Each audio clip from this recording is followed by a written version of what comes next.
Here's another example of an old journalist for the Los Angeles Times missing the point. It's an old man, and part of this article is, blaming millennials, of course. You mean the generation that you raised? This is written by George Skelton in the Los Angeles Times, Capital Journal. Let's see. Bored by state races, young Californians increasingly forsake their right to vote. And so he goes into some relevant stats into this thing, but what he keeps missing and what everyone keeps missing is the fact that the whole election system is rigged. It's flawed. It's broken. You're asking people to vote on Tuesday on a work day.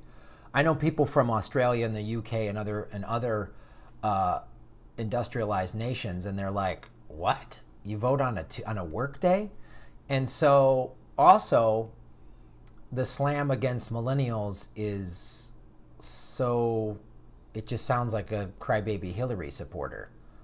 Millennials who backed Bernie in big numbers saw that he was completely cheated.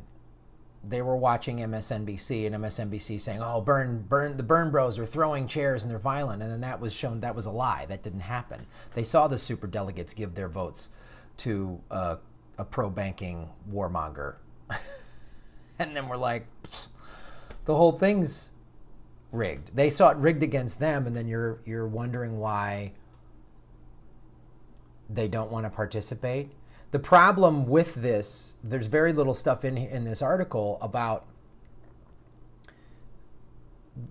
it's designed, the system is designed. The two parties run the electoral laws. Nowhere in the Constitution does it say the Republican and Democratic Party are supposed to run elections, and yet they do. So there's no talk of that. There's no talk of, and then people, they see the flawed electoral college system. This was yet another election where one politician won the popular vote and the electoral college gave a different vote. It doesn't talk anything about, like, if you're in the state of California, it's one electoral college vote for every 400,000 people. And then a state like Iowa, it's one electoral college vote for every 100,000 people. So your vote in California on a national level is less valuable. But this is some of the annoying stuff that he starts the article with.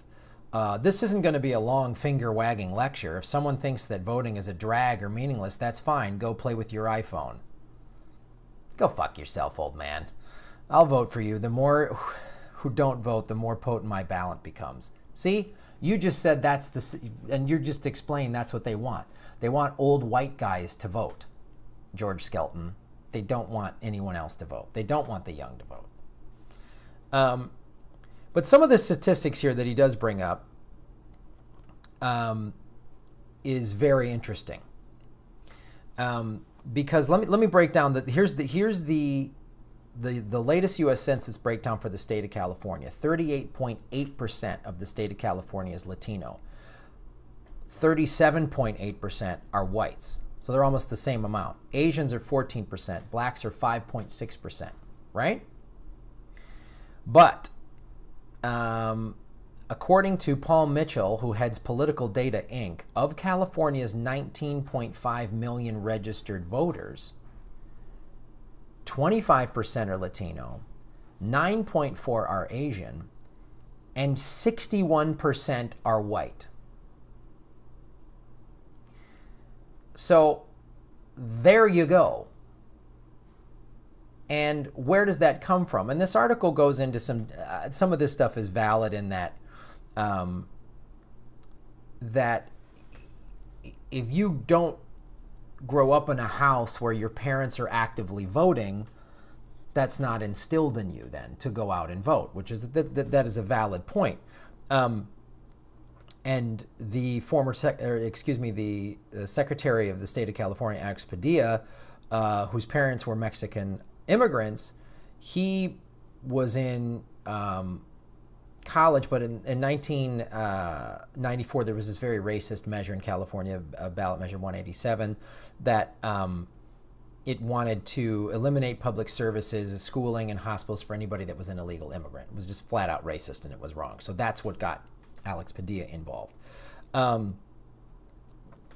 And one of the things Padilla said, and this is a very valid point of why Latinos don't vote, is because many are poor. Quote, "It's a matter of priorities," the Democrat said. "When you're trying to put a roof over your head and food on the table, you're not turning into the political debate." And that's a big thing. Also, now you've got, I mean, this is even before Trump, but because Obama deported 2 million people, that's the other thing. I've was a volunteer for the American Red Cross for a very long time, and Latinos, when you would show up as the American Red Cross to like somebody's house burned to the ground, and you'd show up and you'd give them vouchers for food and clothing, and you'd set up a case report to help them get them back on their feet, right? A lot of people, if they were illegal immigrants, were afraid to fill out any form with anything because they didn't want to get deported. So they're just, they come to this country illegally or whatever, and they're afraid to fill out any form. Or now they've become naturalized citizens and they are legal, but they're just afraid. There's just an inane fear. Also, if you've got to work 3 jobs, so like I've been sort of a big brother mentor to a kid, and his mom, has 6 kids, and she's got to work. She's constantly working. Someone's got to support their kids. When do they have time to like, oh, I need to get involved in this political debate. I need to go out to this rally. I don't have time to go to a rally. I've got to work. I don't have time to do anything like that. So that's the thing. The system is broken. If you're not offering good jobs and good schools and good education for people, then they have to do 3 jobs, and they got to work, get paid under the table. So there's yeah.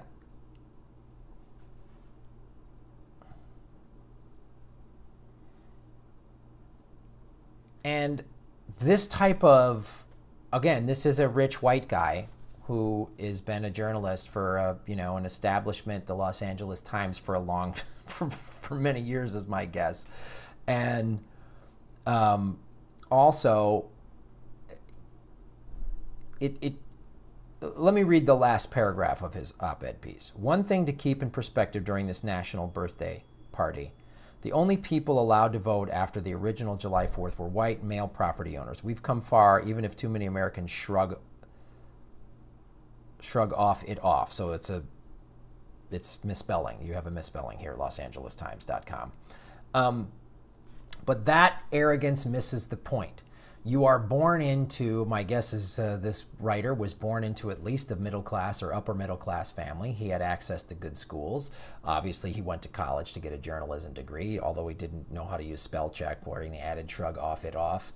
And he's then assuming the immigrants, so like that came here 100 years ago, came into a country that then after World War II started to have this amazing middle class. The middle class is being decimated by the corporate state. Obama helped decimate the African American middle class by crushing people with foreclosure. Bush didn't help the middle class. Clinton didn't help the middle class. So you're applying you grew up, I'm guessing, in the 50s, when we had serious bank regulation and a really flourishing middle class because of all of the regulation that was there and put in place by FDR. And now you're expecting people who the whole world has been largely hurt by globalization. You're expecting them to come here and just, this is the pull yourself up by your bootstraps mentality that is so short-sighted. You mean everyone wasn't born into a nice middle-class house with good public schools in that system? George Skelton, yeah, if you work hard, you succeed. But this whole system is designed and workers have been screwed over. Labor unions used to be very big in this country. Now it's like less than 7% of the workforce is in a union because the corporate state has crushed them. So yeah, I understand the I figure out a way to vote. I vote by mail in the state, which you can do in the state of California. But I was raised to be politically active. So if my dad was just a laborer that worked, had 3 jobs, and my mom, was cleaned people's houses, I don't know that I would have been told, go out and register to vote and make your voice heard. I would have been told, get a job because we can't afford to feed you, and you're not going to college unless you get a scholarship. So think about that, George, before you write articles like this. This is also the guy that told California to take a cold shower. Single payer is never going to happen. Just so you know who little Georgie Skelton is. So support independent media, you guys. My Patreon link is below. We've added a bunch more patrons. You guys are awesome, and I'm sending out all your rewards, and you're getting bonus content. So thank you so much.